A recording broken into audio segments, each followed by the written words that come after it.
What's going on, Jerome's? Beautiful day for some Q&A. Thank you, everyone who submitted questions. Let's get it on. First up is John Matthews, OG Jerome.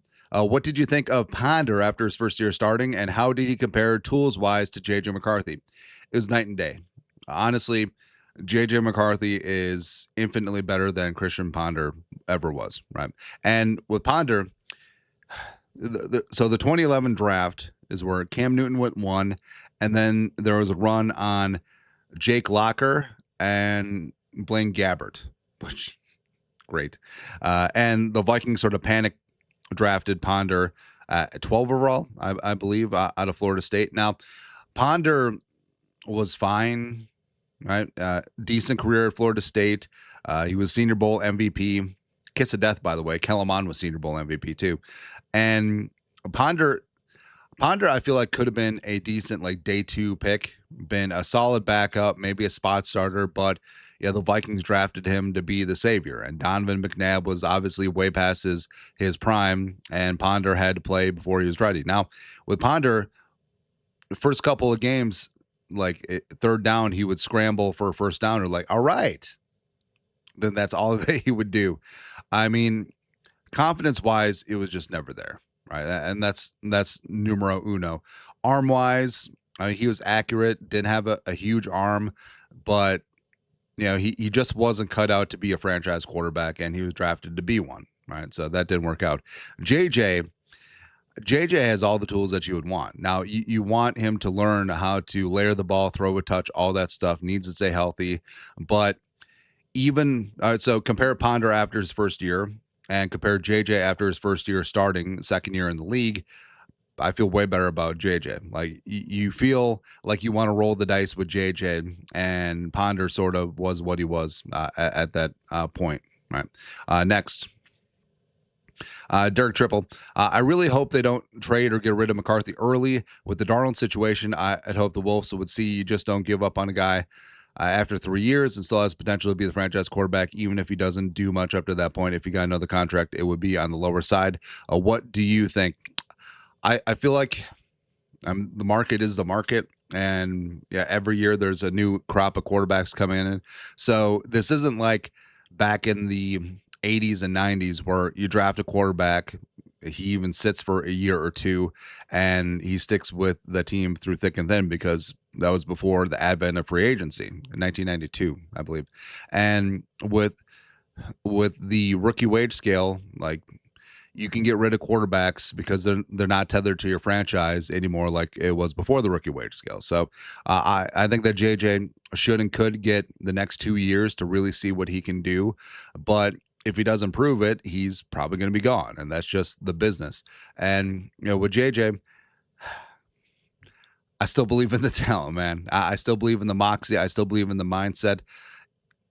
There's a lot of rough edges that need to be smoothed over, sure, but potential is sky high. With Ponder, well, Ponder was good in, that shootout game against the Broncos and Timmy Tebow. I mean, that was interesting, but Ponder never had those moments like J.J. McCarthy had against the Bears, both games, against the Lions on the road, where just an FU performance, we're like, we got something there. Ponder never had that. JJ obviously has that in spades, and you want to chase that dragon. You want to chase that high. Next, Ray Petty, OG Jerome. It does appear that the Vikings are hesitant to sign Jalen Carter to an extension. What are your thoughts on the Vikings making a blockbuster trade for Jalen Carter if he becomes available during the season and the team had a winning record? So it's pretty clear that the Eagles aren't going to re-sign Jalen Carter. They're probably going to try and trade him. And even though Carter's been productive on the field, is the juice worth the squeeze necessarily? I mean, there's questions about him off the field coming into the league, and he's a talented dude, but I wonder how he would fit in the Flores 3-man front in the scheme, where we've seen sort of outdated fits with Hargrave as well as Jonathan Allen last year, where it just wasn't a fit, where players coming from a predominantly 4-man front to a 3-man front, and Carter. So Flores and his defensive lineman up front, first and foremost, you're there to block for lack of a better term. You're there to absorb bodies, to allow the linebackers and edge rushers to scrape. Now, you can do a hybrid of that, like Jalen Redmond, where obviously this is a little bit of homer bias, but would I rather pay Jalen Carter or Jalen Redmond? I'm paying Jalen Redmond all the time because Redmond has shown he's a team dude and can fit in perfectly with the scheme. Carter, you're betting draft capital and then a contract that he would fit, where you know that Jalen Redmond is already good to go, right? So I personally would just roll a Redmond. Carter's interesting, but I just don't think it's interesting enough for the Vikings at this stage. Next, Ohio JD Burkadala. Yeah, do you think the Vikings trade TJ Hockenson? Now, Hockenson's interesting because obviously he was a tier 1 operator before Dirty Kirby Joseph entered the picture. And with Hockenson, sort of quietly, they voided the 2027 season on his contract, which allow him to hit free agency a year earlier after signing his 4-year, $66 million deal. Now, Hockenson, $7 million base this year, $50 million cap hit, but it just really sucks where 2023 he was playing at a 100 catch, 1,000-yard level, and the Vikings haven't had that in a long time.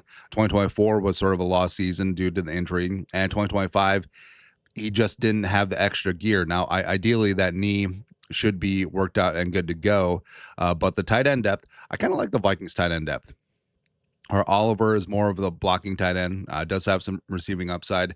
Then you got Urasek, you got Bartholomew, the mullet, who didn't play a single down last year, come back from that back injury.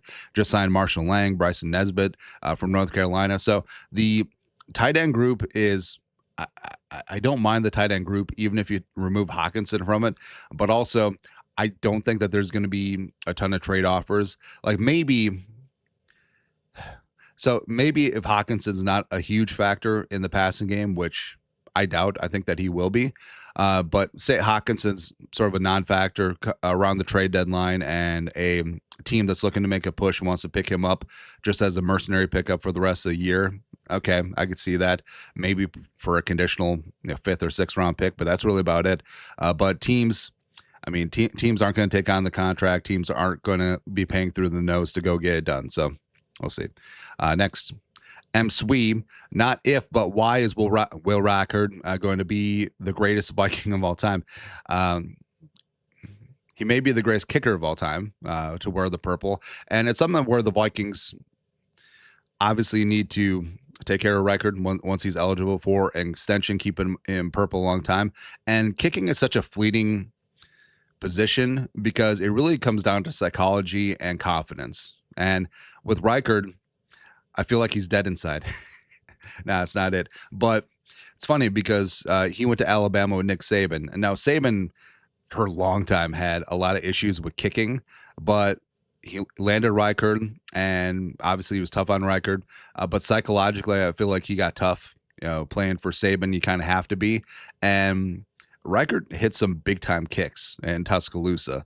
And I feel like that's matriculated over to the NFL, where like you can always tell when a kicker is nervous, right? It's like you have a 20-foot putt on a flat lie, or no, you have a 10-foot putt on a flat lie. Like some people just swing and knock it in. Some people choke, right? And Will Reichard doesn't seem like a choker. Knock on wood, famous last words, right? Because we know the history of the Vikings fans and kicking. But I think that Will Reichard has a chance to be a all-time great. I think that he's certainly on that path. I think the Vikings need to take care of him, and love that he's racking up and stacking up all pros because dude literally just has ice water in his veins. I love him, man. Lastly, Chase Essex, OG Jerome. Happy birthday, by the way.